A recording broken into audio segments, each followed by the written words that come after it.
my Amorph. Good to see you, my friend. We're talking all kinds of fun D&D stuff tonight, and we'll be started in just a moment.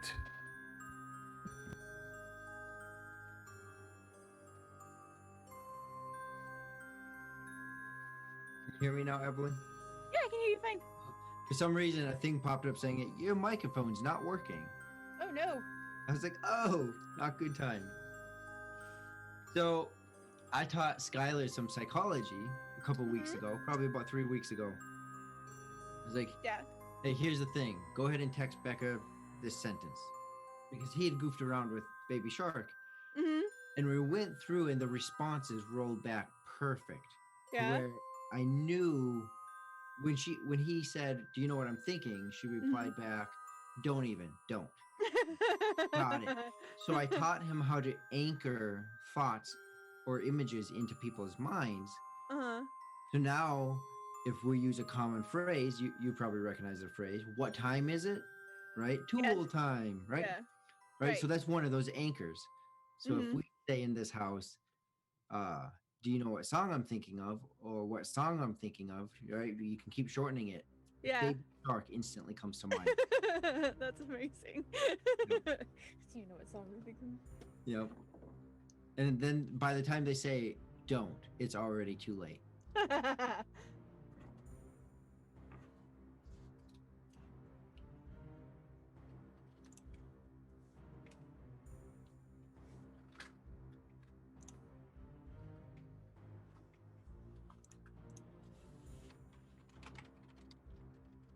you noticed, or maybe, is this just me? When I type in Twitch now, the box expands.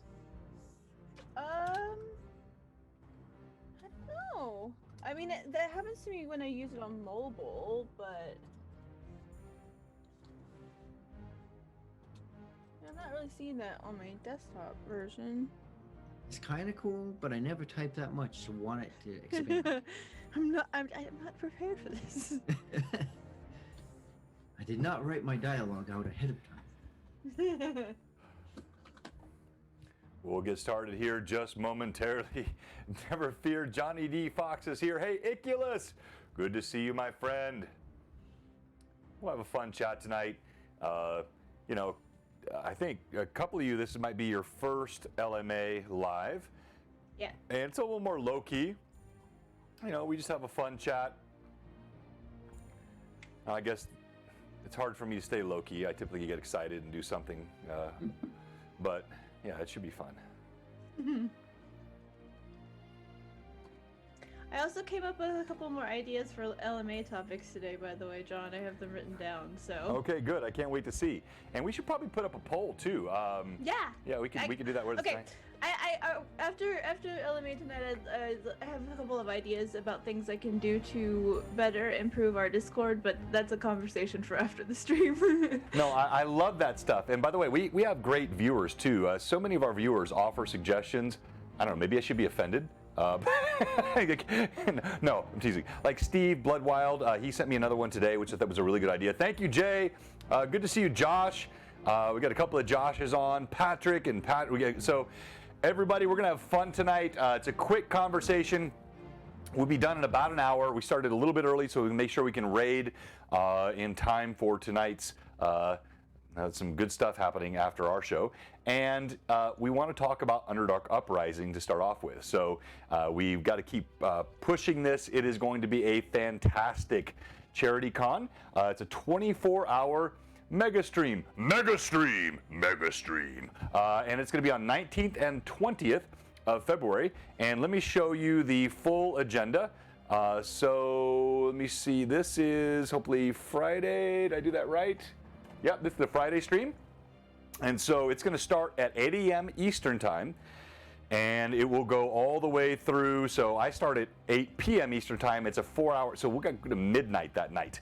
And all of the funds that are raised are going to be given to St. Jude's Children's Hospital, an amazing charity, something we support here a lot at Blue Box. And then the following day, on Saturday, you have this schedule. So you're going to have Jay starting off. Look at Jay. Look at the warrior. 4 a.m. Eastern with a live stream.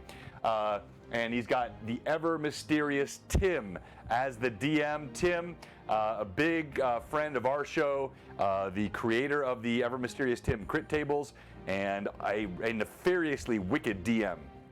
And so he's going to be starting us off, and then all the way through the day until you have, again, Jay closing it out at 8 p.m. Eastern on that Saturday. So it's going to be a fantastic stream.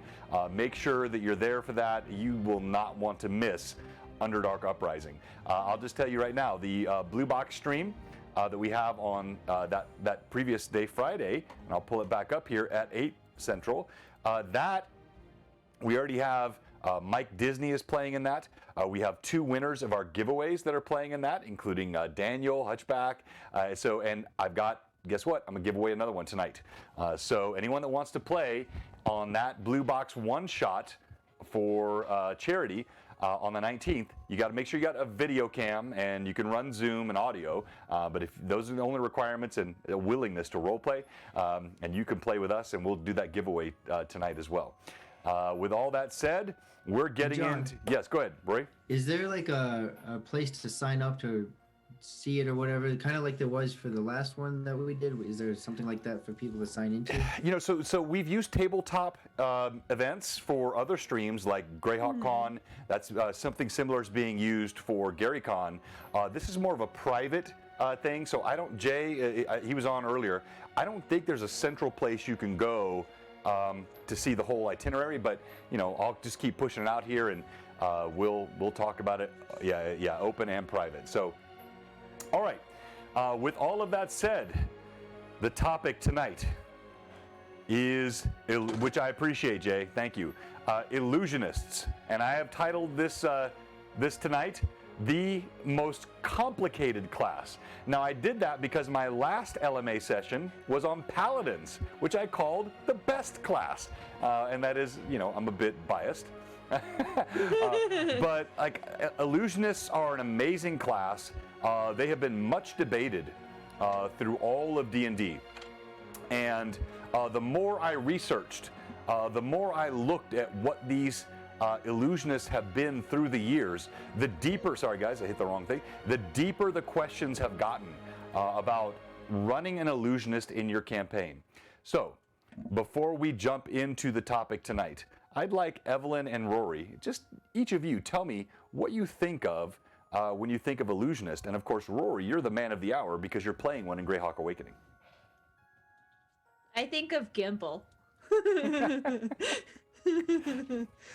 Josh, Dragonborn Paladin of Tiamat riding a dinosaur. You left out the vampire, Josh. You failed. All right. Rory? I suppose I could give a little bit of a Easter egg for those who came today, but I think of magicians. So if you notice something about Gimble's image, there's something there.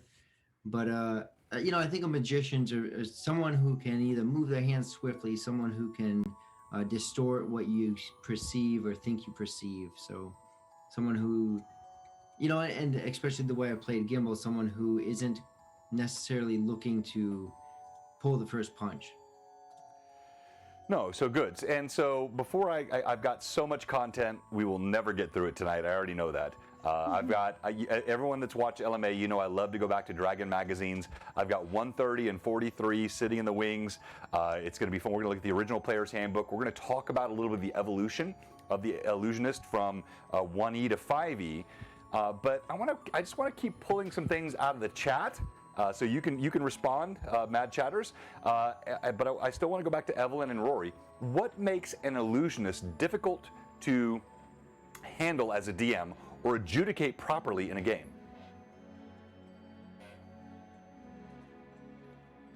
I mean, I guess just the fact that, you know, you have a class that is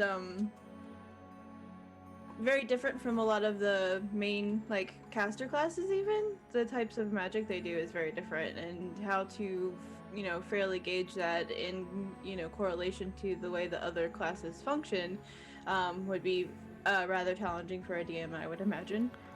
Right, and you're on point, and Jay hit it directly on in the chat. So let's go back to the original Player's Handbook. So here we have Player's Handbook Edition 1, and if you scroll through here, you go to Character Classes, you'll notice, if you can see on the bar there, it's a little bit small, Illusionist, while considered a subclass, was still a core class in 1E. So they were a different breed. They had a different spell set. Their spell casting hit at different levels.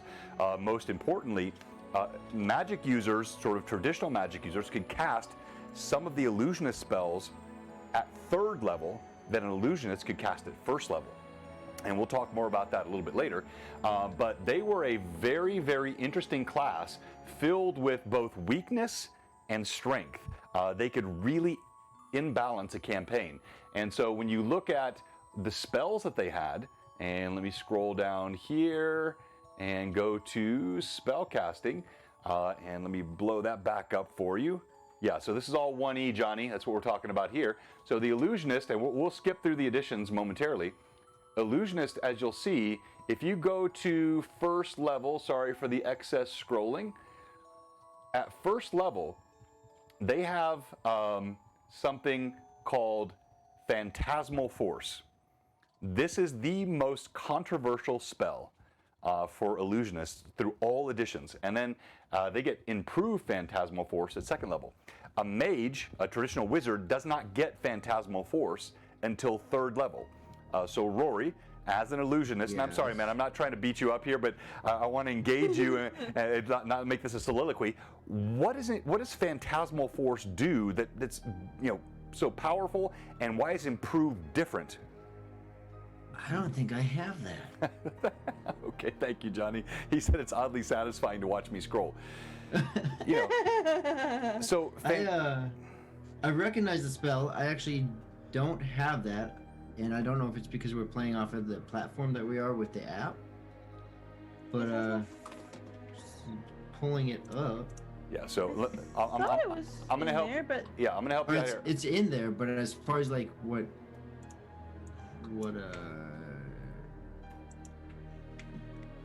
So let's look in the chat, and Evelyn, while I'm scrolling, if there's any good comments on this or responses in the chat, let us know. Yeah, let me look. Let's see.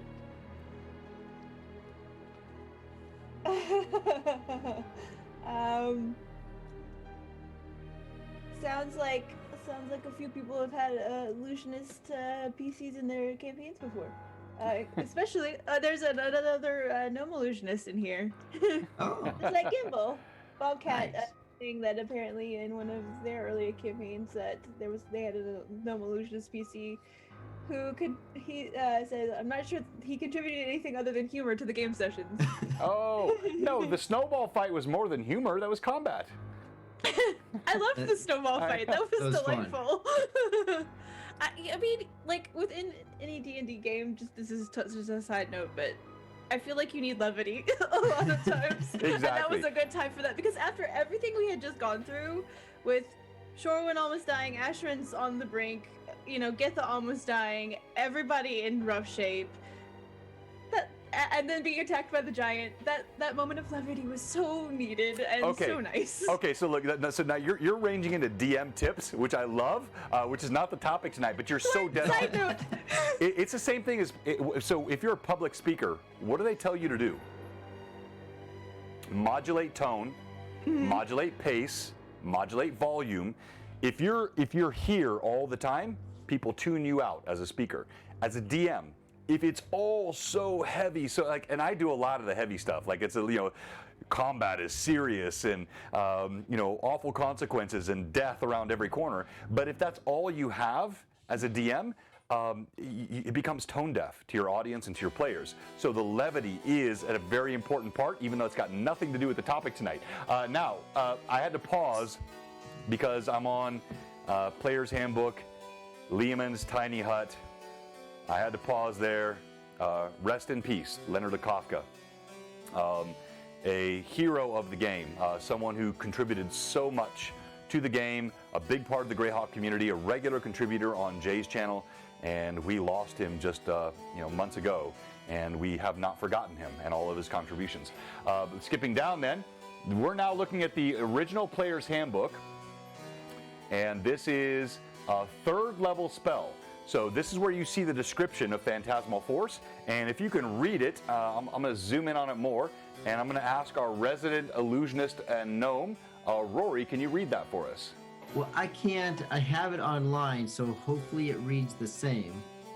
But what it does say here is you craft an illusion that takes root in the mind of the creature that you can see within range. The target must make an intelligence saving throw. On a failed save, you create a phantasmal object, creature, or other vessel phenomenon of your choice that is no larger than a 10-foot cube and that is perceivable only to the target for the duration. All right, so you hit a couple things there. So that's not 1E, and that's an adaptation that happened later. I think that's 5E that you just read. And one of the critical things he said there was it only affects one creature. That's not how the spell was early on in the game. So I'm going to read you up on the screen. I can read it too. Yeah, go ahead, Evelyn. So it's a level 3 spell, and it says, when the spell is cast, the magic user creates a visual illusion which will affect all believing creatures which view the phantasmal force, even to the extent of suffering damage from phantasmal missiles or from falling into an illusory pit full of sharp spikes. Note that audio illusion is not a component of the spell. The illusion lasts until struck by an opponent, unless the spellcaster causes the illusion to react appropriately, or until the magic user ceases concentration upon the spell, due to desire, moving, or successful attack which causes damage. Creatures which disbelieve the phantasmal force gain a saving throw versus the spell, and if they succeed, they see it for what it is and add a +4 to associate saving throws if this knowledge can be communicated effectively. Creatures not observing the spell effect are immune until they view it. The spell can create the illusion of any object or creature or force as long as it is within the boundaries of the spell's area of effect. This area can move within the limits of the range. The material component of the spell is a bit of fleece. Well done.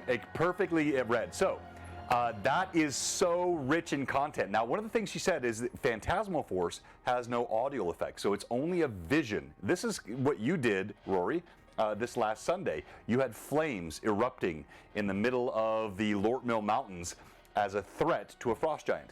But as you get to improve Phantasmal Force, which is only a 2nd level spell in 1E, you can add other effects to it. And a lot of the debate around Illusionists is the damage creation, disbelief, and that's what I want to dive into with the 45 or so minutes we have remaining. So a question, John. Sure, go ahead. So then because I use silent image and major image, the difference then between major image and this is that it's more believable and this doesn't have audible. Yeah, and so as you went through each edition, they tweaked and tweaked and tweaked because Illusionists, again, they were sometimes stronger, sometimes weaker in 1E, a little bit of evolution in 2E, big change happened in 3E, and another big change happened in 5E. And so that's kind of the idea. And so we're going to skip, roll and use your intelligence. So, all right, you ready? Here we go. My favorite source for all things Loremaster's Arcanum are the Dragon magazines. And so we are looking now at Dragon Magazine 130. This artwork is incredible. And I'm going to scroll down quickly. I normally like to stop. The forums are fun. The ads are fun. The artwork is amazing. So if you're new, and I love sharing these things with new 5e players. I love 5e because 5e has brought more fresh players into the game, I think, than any edition I've ever seen. It has really grown the community. So if you play 5e and you know 5e, I've got no shade for you, my friend, but I'm just trying to show you some resources that can really expand how you look at the game. All of these Dragon magazines are free on Anand Archive. Evelyn, maybe you can pop that website in the chat. And no, John does not. Bloodwild should not be telling tales in the chat. No, don't lie. And you see letters from Gary Gygax, original sort of commentary from the founders of the game. It's fun to see these old advertisements, and look at this artwork. So this 130 is all about the arcane arts, and so you have artwork like this and this. It's not, hyper realistic. But it's just so stylistic, and it's really fun art. So you have an article on getting the most from your magic, but then scrolling down here, what was fun in these magazines is you had new spells, new monsters, new feats being introduced in this periodical. So you didn't have to wait for editions. They were coming out monthly in these things, and this was a really fun time in the game. And so I'm going to skip down to, let's go past Arcane Lore, East versus West. You had the Oriental Adventures, and this is where we want to go. Hold to your illusions. So, Rory, I'm guessing you've not read this yet. I have it downloaded now. Okay, so this is your homework before next week. I really want you to read this. It will expand your mind on how you think about playing an illusionist. And it's written by Brian Tillotson. We're going to go back earlier to Dragon 43 in a moment, but let me just a couple of highlighted spots here. Yes, it is. I give my players homework sometimes. He yes. does, it's true. All right, so talking about illusionists, he says here in the first sentence, I don't have this highlighted. Thank you, Gronk. Illusions can be one of the most flexible and creative aspects of the D&D game. Many DMs would rather shake hands with a wraith than referee an illusionist PC. So think about Greyhawk Awakening last night. I have this. Let me grab him here for anybody that didn't see him. I have this monstrous. Where is he? I moved him somewhere. All right, I'll find him later. This guy right here. I have this monstrous frost giant, painted by one of our viewers, Manda. Just amazing mystical unicorn. He was super powerful. He was laying waste to the party. Yeah, they had some cuts on him, but then a combination of an illusion from Gimbal, with fire sprouting all around, not the favorite thing for a frost giant, coupled with the druidic spell Heat Metal that came from Lilith. Those two things combined actually caused a morale failure. I rolled a morale check. He fled. So it is a very powerful thing. It's difficult for a DM to referee, and that's going to be the main sort of topic of tonight is, as a player, how do you use the class? As a DM, how do you referee? I'll pause there. Any comments, Gimbal? Yeah, I don't think it's hard. I think it's harder to play than it is to DM. You're so wrong. I'm sorry. I rarely contradict my guests, but no, because we'll see as you get deeper, it can be OP or it can be underpowered. Like if I over adjudicate, I nerf you. Mm-hmm. If I give you the full influence of what you want to do, you could take, and you'll see this as we go into this article, you could take an illusion and utterly wipe out an encounter with a black dragon, or with a legion of so this can get very, very delicate. But I'm sorry, I'll let you have the last word since I contradicted you. So the reason I say that is at its surface level, right? I think SpongeBob said it right, and it's just imagination, right? And so the player has to imagine, okay, well, this is what I'm going to do. This, right? If I didn't think about using major image to create a pit with spikes and smells and lights, then that would have never been there for you to adjudicate, right? So the imagination, the orientation of it has to come from the player to create the scenario. Then the DM, you're doing the same process that you do really for any class. You can make this argument extensively in 5e, where you can say any class is overpowered. If it's just OP, well, that's just adjudication and collaboration amongst the players. Okay, I love that. I love that. All right, so I think that's the perfect launching point for the next topic. Thank you, Roy. And yeah, Johnny, I didn't mean to be cruel with my "you're wrong." All right, so how illusions work. If you can see that up on the screen, I'll read it out because I think Gimbal doesn't have the secondary view up. 22? Yeah, page 22. Mental or physical, a visual illusion is an image without substance. It cannot affect objects or creatures that do not perceive it as an image. But is the image itself real, or is it reflecting and absorbing light like a photograph, or is it only in the minds of the targets? Now, to me, minds of the targets bespeaks another skill in D&D, not illusion, but psionics, right? So psionics are a direct attack on the mind. But this was, now we're going back to the 1988, and I know there's been an evolution with 5e, but these were the things that were really being debated early on, and I think they're good questions to talk through. Even if you think the final answer has been created by 3.5 or 4e or 5e, I think this really can challenge you. So first off, if illusions directly affect the mind of the viewer, then they should be blocked by techniques that protect the mind. And you see that that's not the case in the early books. If you had some sort of psionic protection or mind protection, the illusion could still affect you, right? But then if you project illusions into the viewer's mind, it seems unreasonable for something like page 75 of the Player's Handbook for Phantasmal Force, that you'd have to, so if you had let's say there were 30 creatures that could see your illusion. Do you, as an illusionist at 3rd level or 4th level, have the ability to insert something in the minds of 30 different creatures? No, of course you don't, right? Now, you're going to see where this challenge, when you really think through it, it's a conundrum. So, secondly, if projecting illusory images is only then going to be visual, and he gives, let's go back to the in the mind. To affect all viewers' minds directly simultaneously, consider the illusion of a flying dragon viewed from miles away by a large army. How much power could there be in that?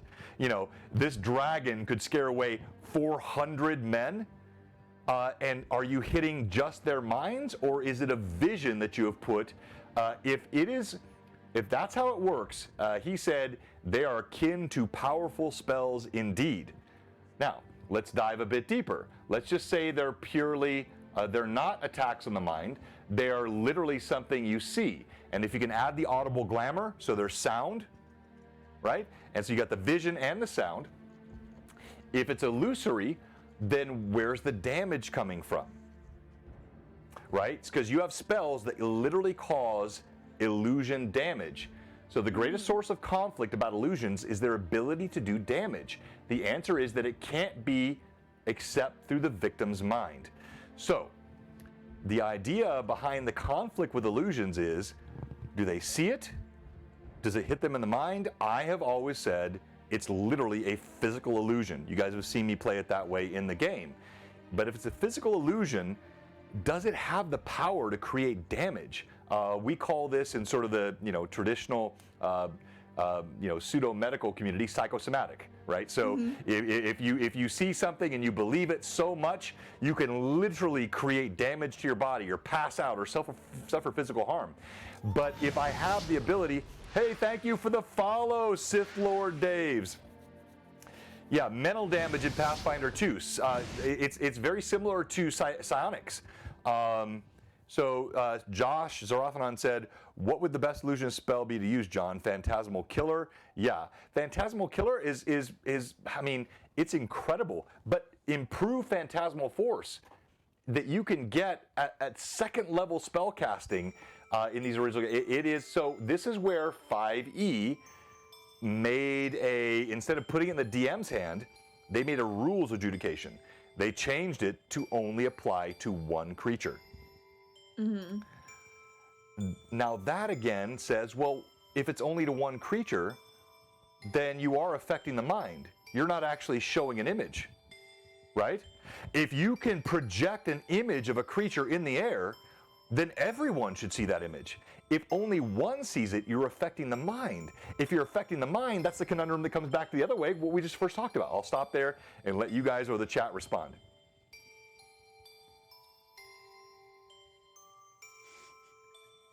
I mean, yeah. I think this comes down to not having it, like letting the conundrum be the place of comfort, right? Because if you try to bring an answer, which as we see in this case, it doesn't really work, right? Even a lot of the DM manuals do that purposely. Gygax did that. It's up to the DM. I'm not going to define this. That's right. I don't have an issue with a vision or with the mind. And it might be, again, I would like to put things on players, right? John, what is your intent with this spell, right? What's to say that it can't be both? And the intent being, okay, well, you're level 1, you can't affect 15 people. But you could hone in on one person, or you could create a physical illusion that might affect more people, but it's going to do less. So there's a balancing that occurs there. Right, which that's pretty tough to do as a DM, wouldn't you say? It's tough. It's tough, but when you got a group that's like, okay, well, I get what you're doing. No, exactly. And so the chat's exactly, like, everybody's blowing up. Gimbal reserved the answer. Another anticipating you're wrong. No, I'm sorry. I didn't mean to be disrespectful, Gimbal. I like what Pat said. Yes, suspend the sense of reality. It is a game. I'm not trying to make this hyper realistic. So this is the big, I love my friend Tim, the ever mysterious Tim. He is a wonderful DM, a wonderful adjudicator of the game. He knows this everything so well, but he is so hyper realistic with combat, and that's a preference as a DM. I do not want to be just sort of super realistic, but I think a basis of sort of the logical conundrums, a DM should know where he falls.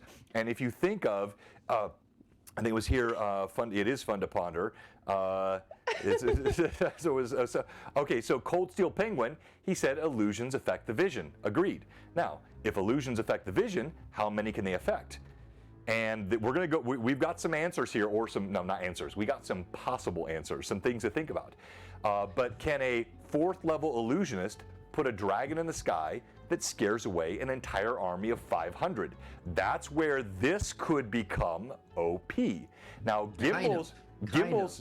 Rory's suggestion was affect a limited number of minds, but if it's a limited number of minds, it's not actually a physical manifestation of a vision in the sky. So now we're back to how many minds can you affect? It still creates. I don't think it's an and or. So what you see is ultimately what you think, right? Vision is very tightly connected to the mind, so you could still, not even very loosely, argue that what you see is a direct impact of what you think, right? So it still goes directly back to the mind concept. Right. As well as, so you could say, well, there's a crowd of 30, but only 10 see it. Right. And maybe 5 disbelieve it, because ultimately I think you're still affecting the mind and the perception, and you could tie it into, well, how familiar are you with it, right? If you're going to cast it up right in front of them and there's a ring of people, you have to be able to project every detail of every side of that image, not just a flat body surface. Right. Right. So if you could do that, wouldn't that vastly limit an illusionist? To create every aspect of every angle and every detail into the mind of a creature, instead of creating an external image. And that, by the way, this is how I play it. When you put that fire, I didn't say that fire was only in the Frost Giant's mind. I even said the other players could see it. Right? Yeah. So you're not affecting all the minds of the players, and so there are other ways to limit this. But you can see, like, this is even, I don't know, it's kind of pseudo contentious here among all of us, which I think is great. We call this cognitive conflict. It's good to disagree about things. You hash them out. So let's just go back to this 1998 article and see what he says. So when you get to the next topic. And yes, the chat's blowing up here. All right, so Evelyn, if you could look through the chat, and if you see anything we really need to respond to, questions, or I always look back through the chats later. So let's go to disbelief. Question. Oh yeah, Vivi did put a question in here. She says, "What was all 3 of you favorite Gimbal illusory spell that he used in game?" Asking of Gimbal or of me? all of us, which was our favorite one that Gimbal used? No, yeah, okay. So I'm gonna want you to think about that, Gimbal. But Phantom, I think, hit it. I think Cold Steel Penguin hit it. When you're saying it's an effect on the mind, it's a psionic. A psionic is an effect on the mind. An illusion is like when Gimbal, pushes his watch up and makes it spin inside the inn, he's not touching the mind of all 30 patrons. He's literally creating a visible illusion. Well, it's like the red dragon that he created, Storgojol's dragon that he created right before the spear incident happened. Exactly. But he created it, and we were all able to see it as well. It's also the pit that he created in front of the Death Knight and Uthar. We were able to see that as well. And certain things I feel like our characters have, at least the rest of the party has kind of figured out when a Gimbal is doing something versus like the enemies might not know. But can they? So let's just say hypothetically, if Gimbal had a rampaging, all right, let me just give all the chatters what they want, a rampaging Tyrannosaurus Rex that burst from the forest. Yep. And I'm getting ahead. That's not a good example. If there was a summoned monster that had just happened, and he now summons another monster which appears in context, would everyone in the party automatically know it wasn't? That puts it in a different context, though. Exactly. Like, for example, if Lilith had used a summon beast, for example, and brought a beast out, and Gimbal brings out another beast of a similar type, or to kind of help enhance that to possibly create greater terror in whoever we're fighting, that's a whole different context. But if things are just appearing. Okay. So I feel like the party is starting to learn. Well, what Gimbal does. but if they do appear, like, what if he has this boar rush from the forest? All right. But that's a different. Oh, let's go, Evelyn, come on. That's a very different thing, though. Like an animal bursting through the trees. Of course you do. Then like a pit appearing underneath us, for example, like right. When that happens. Well, maybe I disagree with that. Okay. So wait. Just please hold that thought, because I promise you, we have content here that is going to address exactly what you're saying, and it's getting into disbelief. But I love the. So Ranger said, yeah, it's image only. That's phantasmal force, and many like silent image, phantasmal force. These are image only, but. If you get to improve Phantasmal Force, you can have audio effects, and then there are still damage potential for some illusionary spells, and the way they are explained, and we won't have time to jump to that tonight, but the way they're explained is you create that psychosomatic effect. So if a person believes that their skin is boiling and they are bathed in flame, they may pass out. They may even die, depending on how you want to adjudicate it, because they are so persuaded that they're suffering this. It's the same thing we hear about in modern science, where purportedly, if you have a falling dream and you actually hit the ground and splat, you could die in your sleep. I don't know if that's true or not, but they talk about this. The power of the mind over the body is the way this is normally handled. All right. So let's talk about disbelief, because I want to keep this moving. Exactly, Elhawk. Because it's tough. It's a very powerful spell, and handling it. So like Pathfinder 1 just took it out. 5e put it back, but they restricted it. 1e, 2e, you had this very powerful spell. All right, subconscious disbelief. I remember this when I was 8 years old, 7 years old, playing D&D. Disbelieve. That's what we say as a player. You're walking down a hallway and you see a red dragon burst from the scene. Disbelieve. We would do that a lot as kids, and it was our way of like. We knew what illusion was because it was so strong in 1E, but to meet this, some DMs give lengthy descriptions of every part of it. So the idea is, go to the end of that highlighted paragraph, John thinks the toad hops funny. So does the DM give a clue that, forget about thinking about the PCs now, what if it's the NPC, right? It's Irda seeing the boots on the floor behind Ixen. So don't think just about you as a PC. Now, what if you're being influenced as a PC by an illusion from a monster or an NPC? So how do you know when you should have the right to say, what we may call in like 3-5 sense motive, or you want to disbelieve. You don't think you're seeing what you're actually seeing.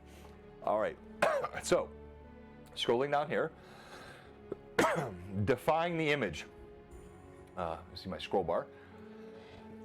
The essence of an illusion is the power of belief. So a good defense against illusion is disbelief. Disbelief occurs successfully when the observer is not convinced that what he sees is real. Not what he thinks, not what's projected in his mind, what he physically sees. Right.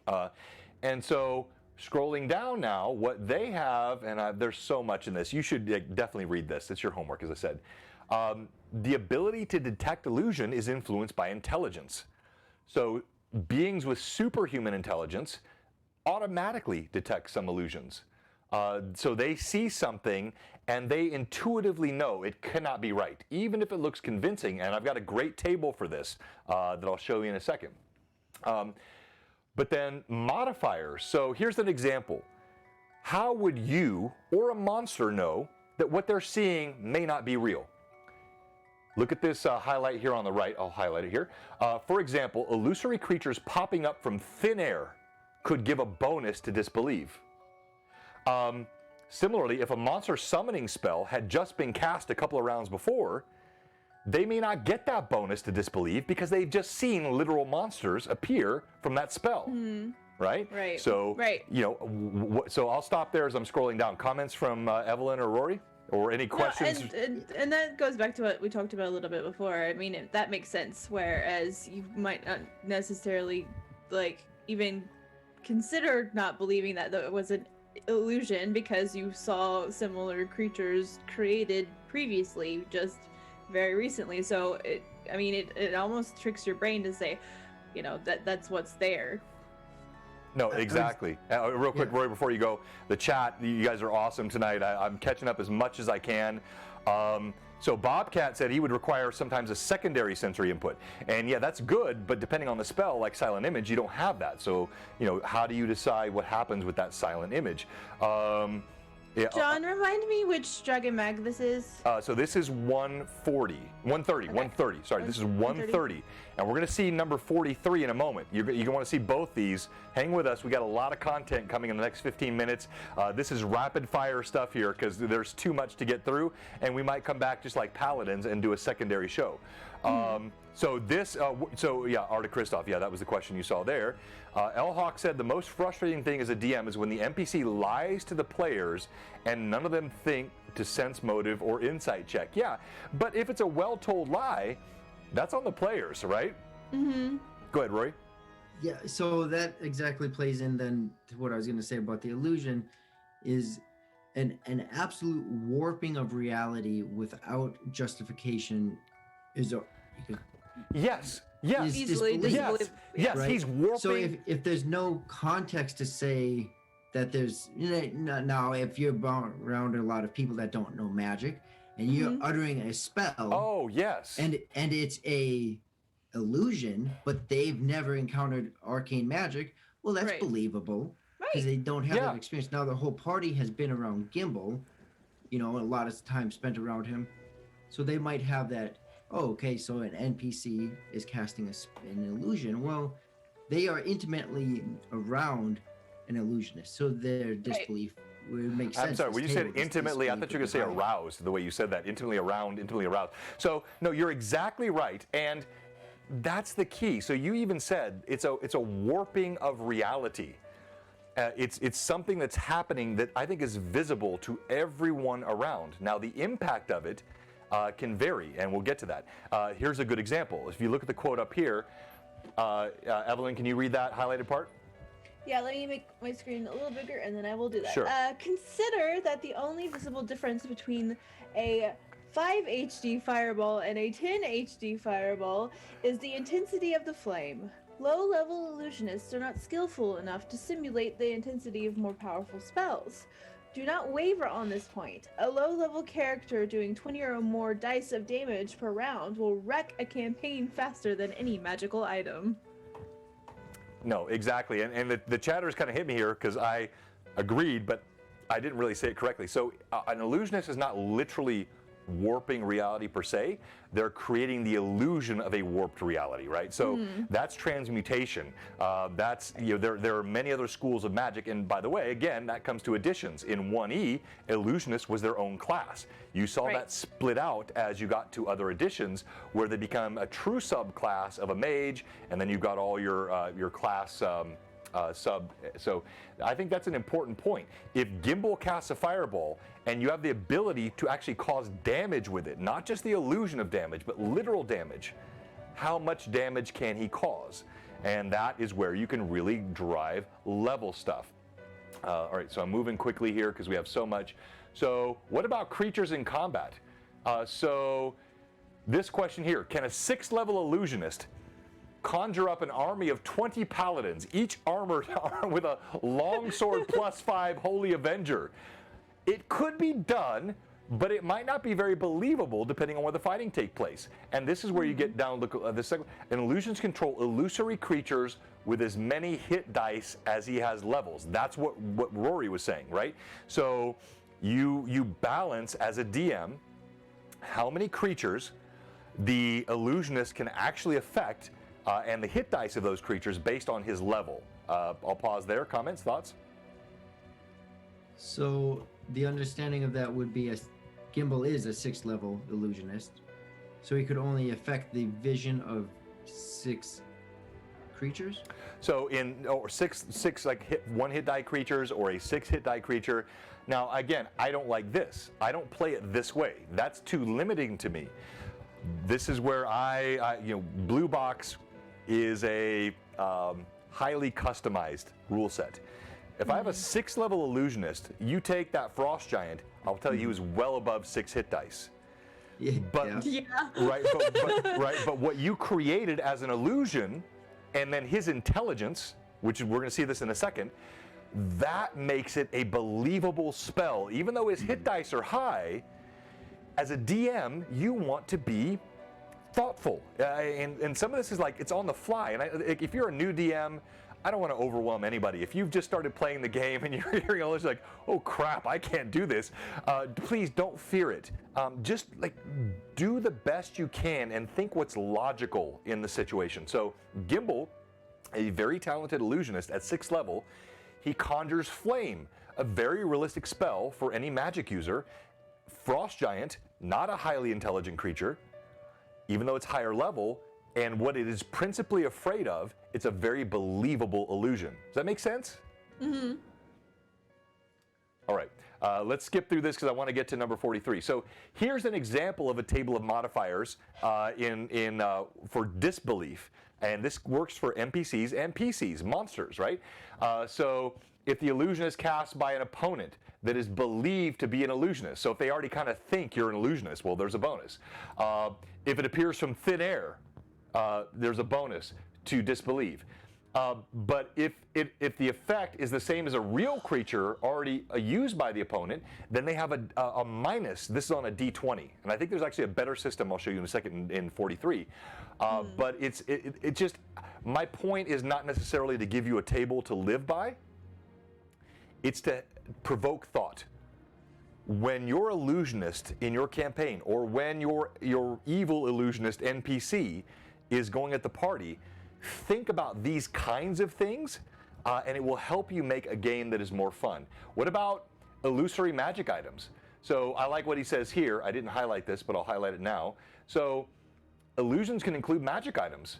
They could produce visible effects. Like a 1st level illusionist could create an illusory wand of fireballs, but they would only do 1d6 damage, right? So he's not going to he can't create a level 10, fireball wand with his 1st level spell. Again, that's going back to what Rory was saying. Make sure that you're scaling based on the level, and that's exactly what they say here. What about invisibility? Let me scroll up. So could you use something like Phantasmal Force to make yourself invisible, mirroring the spell invisibility? Ranger says yes. I think so, but you're more limited, right? So how would you limit? Well, so without going back and reading Phantasmal Force, what if you're in a room, cast invisibility, no one can see you in the room anymore? Someone else walks into the room, are they affected by the spell, or do they see you? Exactly. But Exactly. invisibility actually makes you invisible. So, Right. here's what they said in 130. Some players may want to use Phantasmal Force as invisibility. Both spells are in the class of illusion or phantasm magic, but they're dissimilar. Phantasmal Force is a general purpose spell maintained by concentration that can be used to attack. Invisibility is highly specialized, requiring no concentration, and is dispelled by aggressive acts. So in other words, you can cast a Phantasmal Force and keep doing other stuff, whereas, reverse. With invisibility, you can keep doing other stuff. With Phantasmal Force, you have to maintain concentration on that spell. Right. Sorry, go ahead. I was just saying, right, yeah. Yeah. So an illusionist cloaked in normal invisibility spell is revealed. I'm reading here. Let me click it. When attacking, even if the creature is attack is carried out by an illusory creature, but merely casting an illusion does not constitute an attack, right? So if you you have Phantasmal Force and you've made yourself invisible, and then now you summon an illusion of a creature that could attack, that doesn't automatically dispel that. It is until the creature attacks that you dispel your Phantasmal Force invisibility. So there's a lot of stuff to think through in live combat action stuff that it's not super simple, but it's actually, I think it's fun. The more you think through it, the more really cool scenarios you can come up with in your game. Now I'm going to skip to Dragon Magazine 43, but before I do, I want to look through the chat. Evelyn, anything you see we need to talk about? And Rory, you can respond. There was the question by Lilith, or by Vivi, if we want to go ahead and hop into that. Is one. it? What's that? No, go ahead, Rory. She's talking to her daughter. Oh, it was just of Gimble's spells, to all three of us, of Gimble's spells that he's cast in the game so far, what has been each of our favorites casting? Favorites. All right. So I've already talked about, I'd say the sounds that he used outside of the moat house in the early session. I love that. And then I think the illusory wall that he put up. Nope, sorry, I'm thinking Alcott. I'd say that's a different. I'd say the frost giant flame. That was huge. I think my favorite use of Gimble's illusory magic actually was not a combat use, but when he brought us into the Grove in Hamlet and recreated what had happened to him so that the party could understand really what he went through. I think that was probably my favorite use of a Gimble spell, him using Major Image to actually create that whole thing to explain what had happened. But that was a really interesting use of it too. It really was. Outside of a combat situation. All right, and so before I get into this, so this is Dragon Magazine 43, and in fact, I'm going to skip back to the cover here because I love the cover art. And while I'm doing this, Gimble, what would be your own favorite thing that you have done with your spell casting? So I want to say shrink item, which, if I'm remembering right, is an illusionary spell, which is odd. But I like silent image. I like silent image because it doesn't cost me a lot of gold. But I like the imagery spells, whether it's casting a pit under the people or, like Evelyn said, drawing out the scene. It kind of reminds me of, if you watch any like futuristic movies, right, and they're using their hands to draw the images. Maybe that's why I like it, because it's more of a hands-on. You talking about like Minority Report stuff, or? Say that again? You talking about like Minority Report, like moving? Yeah. Yeah, exactly. So just that hands-on approach to being able to articulately draw out what is in front of him, or project what he's thinking. Okay. But yeah, shrink item is an illusionary spell, right? Well, it's changed through each edition. So I think you're not in 3.5. That's not illusion. No, it's not. No, that's not illusion. Yep, it's transmutation. That's transmutation. Yeah. Right. So when you literally physically change something, that's the whole idea, why I was right? Confused. Yeah. And same with induce and reload. So yeah, because of that, those are my favorite spells. But illusionary spells, the silent image ones, are so far my favorite. All right, so we had a question up here. The hand on Yaj talks. Yes, Vivi. Cold Steel Penguin. This is a perfect example. So if the illusion affects the mind, and can cause psychosomatic effects. Now, I think this one really goes to the nth degree. What would the illusion of a Medusa do? I don't think there's any way the illusion of a Medusa actually turns someone to stone. That's not, psychosomatically, you cannot convert your flesh to stone. So now it could, perhaps you could say it creates a paralysis. You think you're turned to stone. And I think that would depend on the level of the caster, the level of the victim, and the intelligence of the victim. Also, the surroundings. Does it make sense for a Medusa to be here? If it's in the middle of a tavern, and you pop up a Medusa against a 18 intelligence magic user, he's probably laughing at you and slapping you in the face, right? But if it's contextually relevant, this is why I said at the beginning that you were wrong, Rory, and I won't say it again, I'm not trying to be cruel, but really thinking through how all of these things affect the game, a DM must balance many factors to properly adjudicate. Are you ready to surrender? Yeah? No?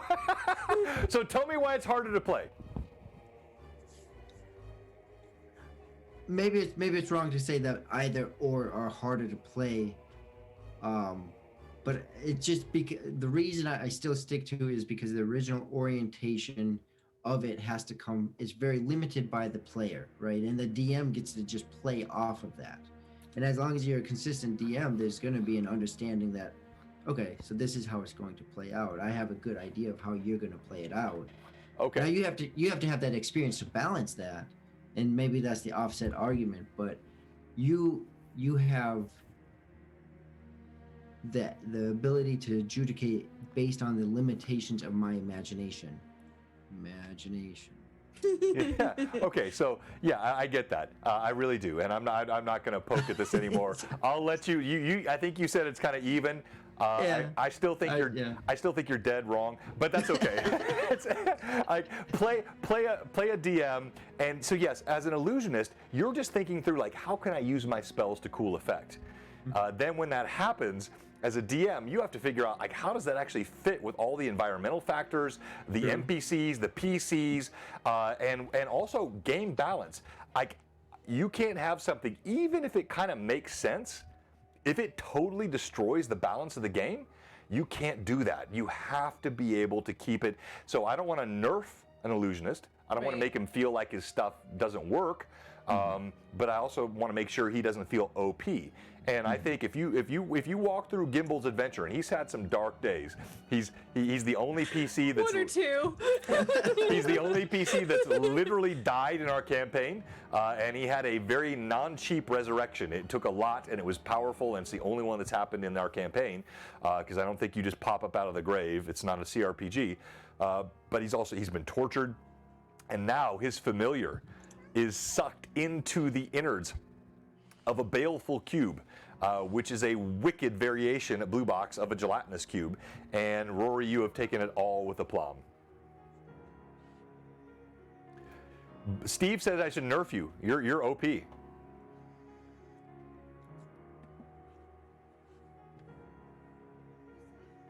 have nothing.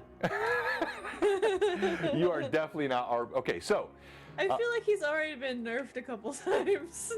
Well, he lost a finger, but he got a cool staff. Ear? Well, but the ear, that's like, he still hears. It's just the flesh on the outside.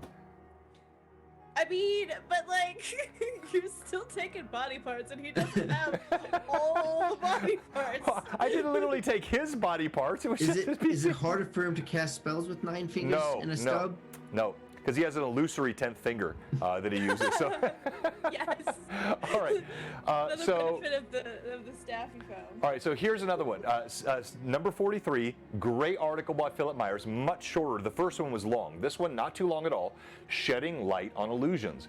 Again, you've got many of these spells, which are principal, phantasmal force. I'm going to skip through all of this.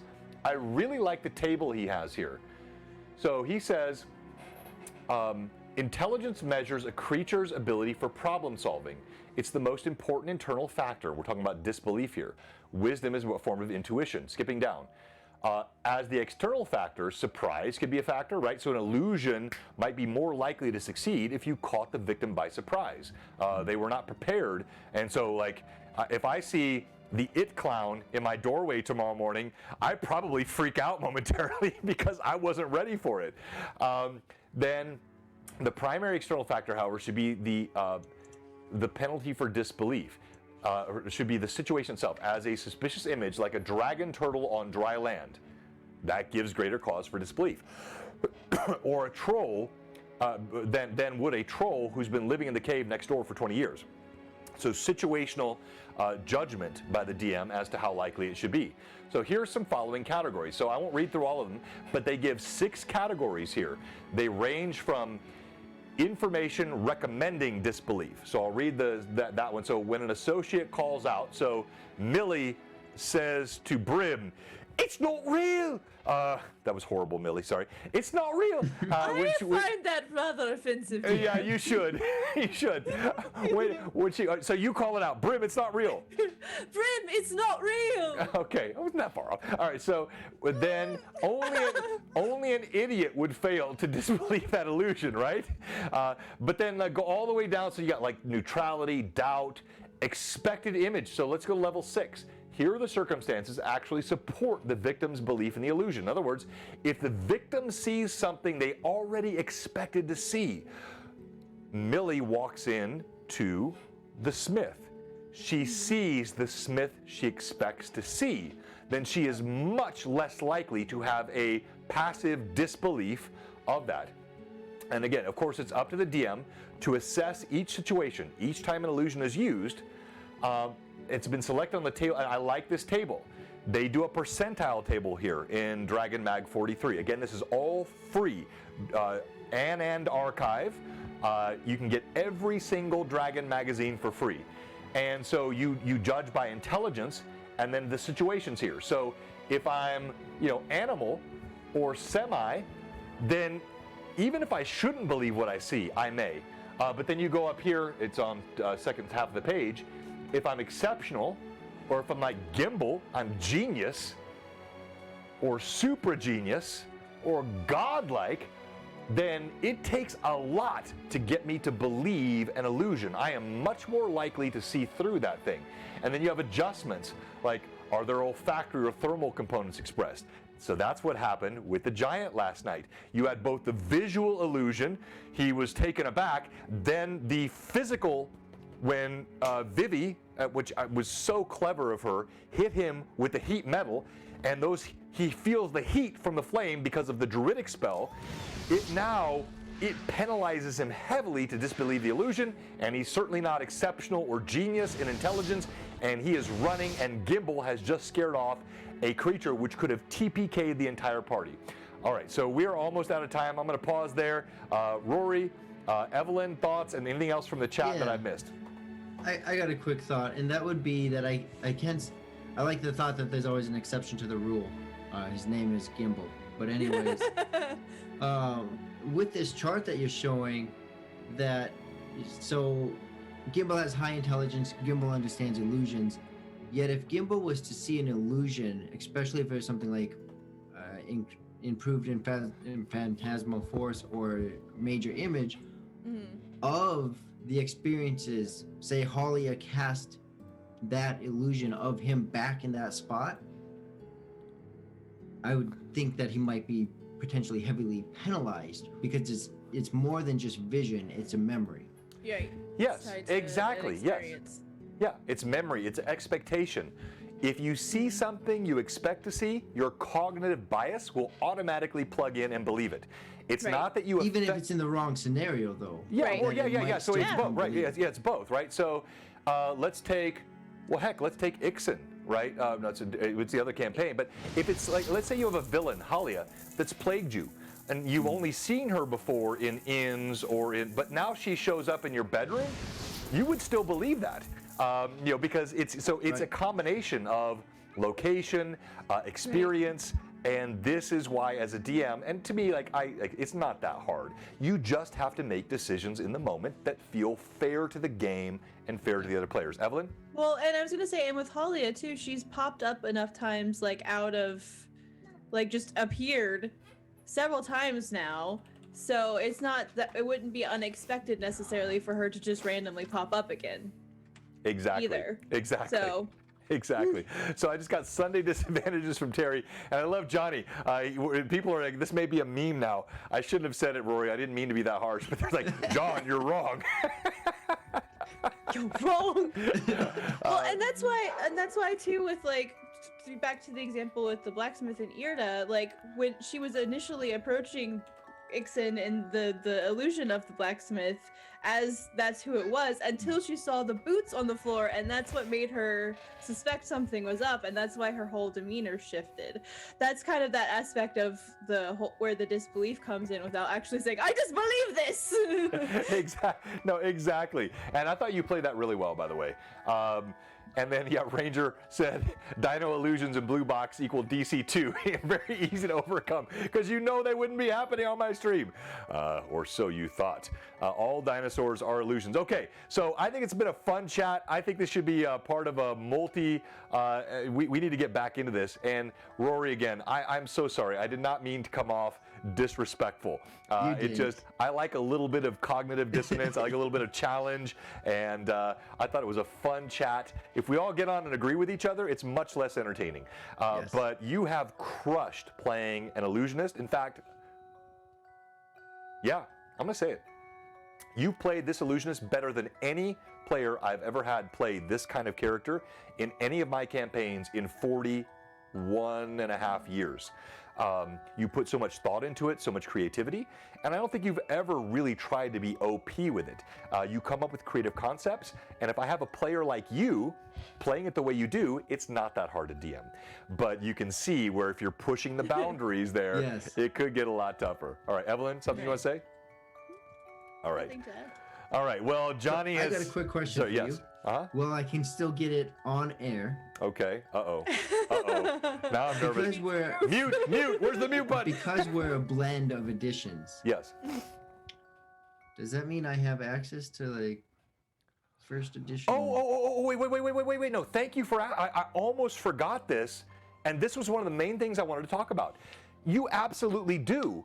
And guess what? You're already doing this. What have you been sending to me in Discord? Yeah, some I don't know how far you want to expose that, but What is some a different ideas that we're custom? working Yeah, on. like custom spells, custom ideas. Yeah, so if you want to pull from what... Look, I've got Shorewin. He's playing a 1E Paladin, or Cavalier rather. He's getting those benefits of that. If you see 1E spells like Phantasmal Force, and you want to have that in my campaign, absolutely. You and I talk about it. I love that you send me... I've got several things from you in Discord. And you've done a great job with them. I think everything you sent me, I'm like, I like that. I'm good with it. So yes, I'm not... If I can bring in 5E feats and 1E classes, I can bring in 1E spells or 2E spells. Yeah. Sweet. It's on the record. All right, it is on the record. Known.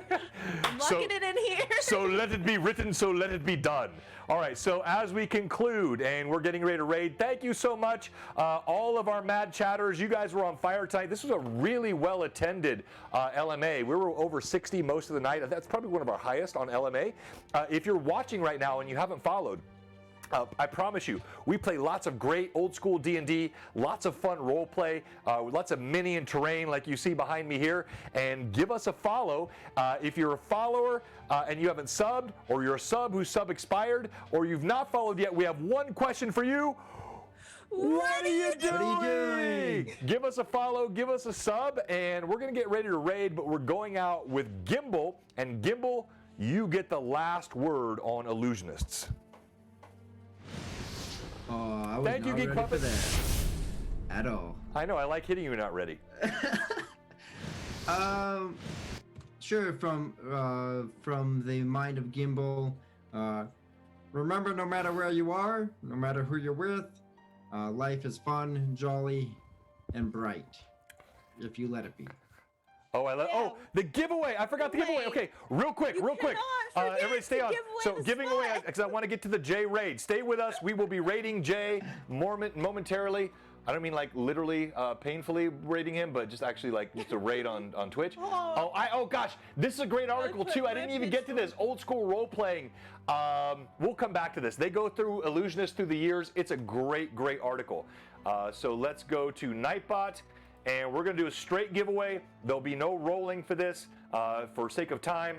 And what you're going to do is in the chat, the keyword is going to be !Underdark. Thanks for keeping me on track, guys. I almost missed it. !Underdark. So you type that. I'll paste it in the chat so you can see it. In case any of you don't know how to spell Underdark, right there. That's what you want to type. And put the capital on the U. I don't think it matters too much, but just to be, no, actually, you're all popping in. You're fine. Don't worry about the capital. Everybody's getting in there. We're going to go about 20 more seconds. Sorry to rush this at the end. It was a fantastic subject. I loved it. So what you're raffling for now is the opportunity to play in our, let me pull this back up here, our Underdark Uprising campaign. Blue Box, this will be February 19th at 8 p.m. Eastern, 7 Central, a 4-hour stream for St. Jude's Children's Hospital, and it is going to be a blast. We've got some rock star role players. I've got custom content from Castle Entertainment, Carlos Lysing. He and I worked together on this. You are not going to want to miss that stream. I'll give you 10 more seconds. Oh, hey, thank you, Bobcat. Should have been John was wrong. Yeah. Oh, you know what? Okay, so Johnny D. Fox, I promise you, on Sunday for my Rune Lords campaign, my first giveaway, the keyword will be John was wrong. All right? I'm writing that down, so I'm going to hold you to it. Write that down. John was wrong. That will be my keyword giveaway, even though I wasn't wrong tonight. All right, so here we go. All right, giving you 10 more seconds. Type Underdark. Going once, going twice. And the winner of our, I think it's our second to last spot for our stream is, I'm so nervous, who is it? Johnny D. Fox, oh my gosh! Oh, that is crazy. All right, so that just, I think, that's karma, man. When you're heavy in the chat, you're heavy on the Discord, and you're heavy participating, good things happen. So, Johnny, brand new follower last night. And so you need to, on our Discord, message me your email account, and then I'll correspond with you. We'll get you all set up. You are now going to be part of our February 19th stream for Underdark Uprising. Congratulations, and congrats to everybody. Thank you so much. Great talk tonight. Thank you, Rory. Thank you, Evelyn. Thank you to the Mad Chatters and the Blue Box community. We're going to raid Jay. He's got a great stream on. He's already got a lot of folks. It's going to be a fun thing tonight he's doing. If you have, I think most everybody here knows Jay, but if you don't, you're missing out. Lord Gazumba, a great friend to our show. He is the host of the entire Underdark Uprising, and we are raiding him now. And there's no awkward 10 seconds. I've already got it ready. Bye.